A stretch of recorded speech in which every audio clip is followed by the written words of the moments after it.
తాత ఉద్యోగంలే బిడ్నోరు ఇస్తారు.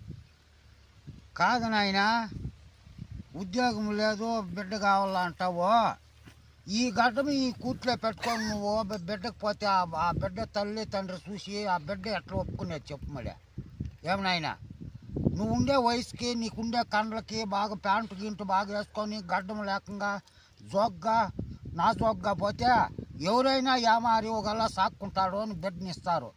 ఈ రకంతో పోతే నువ్వు పెద్ద పూలు పోయినట్లు పోయి గడ్డంతో దూరితే ఎట్లా ఒప్పుకుంటుంది బిడ్డ, ఎట్లా ఒప్పుకుంటుంది? నీ బిడ్డని ఊరిస్తారు. పుల్లుగా ఇట్లా కదా ఉండేదా? పుల్లు అట్లే ఉండేది. నిన్ను చూసినా పులే అనుకుంటారు బా. అట్లా పోకూడదు, ఇస్తారు. జోక్గా ఉండాలి నాయన. ఈ కాలం నువ్వు మొదటి కాలం సరిపోయా. ఆ కాలంలో ఎర్రోళ్ళు అప్పుడు 7 జతలు అరిగిపోతా ఉండే ఒక ఆడబిడ్డ కావాలంటే. ఇప్పుడు అట్లా కాదు, చూపుల్లోనే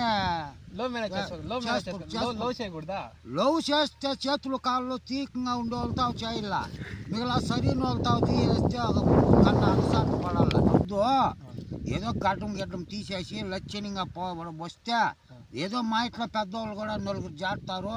అది కారణానికి మాట్లాడుకుంటాము. మంచి కారణంగా బాగా చేసుకుంటే మనకి కొన్ని దినాలు మంచితనం ఉంటుంది.